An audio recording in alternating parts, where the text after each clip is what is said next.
ओह आप कब आई? हेलो यासिफ, मैं थोड़ी देर हो गई है आई। आपकी कैसी रही वॉक? बहुत अच्छी रही, थोड़ा सांस चढ़ गया लेकिन बहुत मजा आया। अच्छा अच्छा। सुबह की वॉक का तो आपको पता है, वैसे ही हाँ ये तो अच्छा है। फील करता है आदमी। इलियासिफ, आप आज बड़ी बिजी मुझे लग रही हैं। इलियासिफ, हाँ मैं थोड़ी मसरूफी थी असल में। आज मुझे बड़ा अच्छा लग रहा है कि मैंने बहुत सारे अच्छे काम किए। अच्छा, आज मैं आपके यहाँ पर आने से पहले हॉस्पिटल गई और मैंने बहुत सारे मरीजों को विजिट किया और उनके साथ दुआ की। उसके बाद इलियासिफ, जब मैं यहाँ पर आई तो मुझे याद आया कि मेरी एक सहेली है जो कुछ परेशान है, तो फिर मैंने उसको एक बहुत ही अच्छी तसल्ली बख्श ईमेल की। अच्छा अच्छा। उसको इनकरेज किया और उसके बाद फिर एक शख्स की मैंने यहाँ पर माली मदद भी की।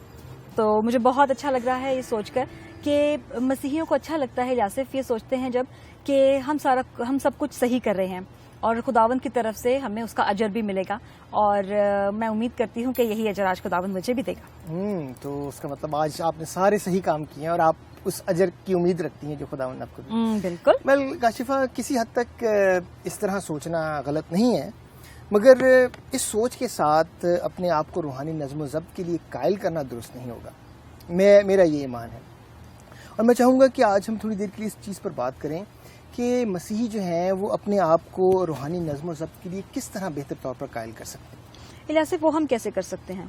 कच देखिए, मैं इस तरह इसकी मिसाल देना चाहूँगा कि अगर आप जिस्मानी तौर पर सेहतमंद होना चाह रहे हैं या जिस्मानी तौर पर तंदुरुस्ती पाना चाह रहे हैं, तो आप उसके लिए क्या करते हैं? शायद आप मशीन खरीदते हैं, वर्जिश की मशीन खरीदते हैं, शायद अच्छे जूते खरीदते हैं जिसमें आप भाग सकें या अच्छी वॉक कर सकें, या आप कोई ट्रैक सूट जो है वो खरीदते हैं, या फ़र्ज़ करें कि अगर कोई शख्स बीमार है तो वो डॉक्टर के साथ अपॉइंटमेंट बनाता है या दवा जो है वो ख़रीदता है।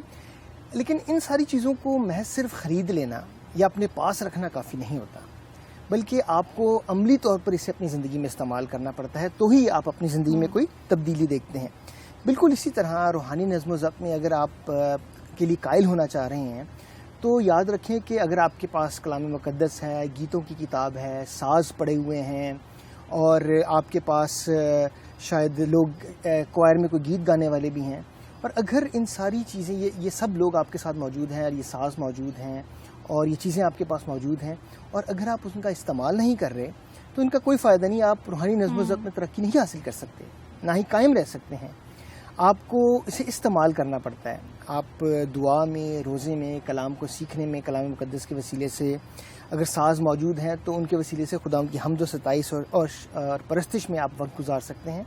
और ये इस तरह अमली कदम उठाने से जो है वो ये चीज़ें जो हैं वो आपकी मदद करेंगी कि आप रूहानी नज़्म व ज़ब्त में और तरक्की कर सकें, बढ़ सकें और खुदा यीशु मसीह में और मजबूत हो सकें। इलियासिफ, मैं आपकी इस बात को इस तरह से समझ पाई हूँ कि जैसे समझ लें कि अगर हम कोई नई ज़ुबान सीखते हैं तो सिर्फ उस ज़ुबान के जुमलों को सीख लेना या उसके अल्फाज को सीख लेना ही काफ़ी नहीं होता, बल्कि ये ज़रूरी है कि जब हम उस ज़ुबान के ग्रामर को सीखते हैं और उस ज़ुबान के बोलने वालों का रहन सहन और उनका जो मुआशरा है, जब हम उसके बारे में सीखते हैं तो ये हमें मदद देता है और तभी जो है वो हम अंदर बाहर से जो है वो तब्दीली अपने अंदर महसूस करते हैं।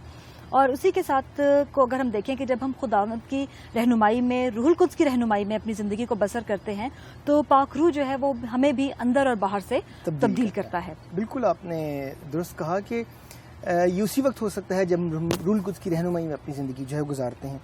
काशिफा, कई दफ़ा ये जो हम अमली कदम उठाने के लिए, जैसे मैंने आपको कहा है कि अगर हम शख्सी रूहानी नज़्म व ज़ब्त में कायम होना चाहते हैं तो दुआ में वक्त गुजारना या रोज़े में वक्त गुजारना या खुदा के कलाम के मुताले में वक्त गुजारना, गीत गाने में, परस्तिश में वक्त गुजारना, कई दफ़ा आपको मसीही होते हुए ऐसा भी महसूस होगा कि ये सारे अमली कदम तो मैं उठा रहा हूँ लेकिन उस शख्सी नज़्म व ज़ब्त को मैं अभी तक तजुर्बे से मालूम नहीं कर पा रहा। और ऐसे लगता है कई दफ़ा या ऐसा महसूस होता है कि सिर्फ लबों से हम ये सारे काम कर रहे हैं और हकीकी तौर पर, अंदरूनी तौर पर, जज्बाती तौर पर हम वाकई खुदा के साथ अब तक उस तरह मुंसलिक और जो है वो जो रिफाकत है उसमें उस तरह मजबूत नहीं हो पा रहे।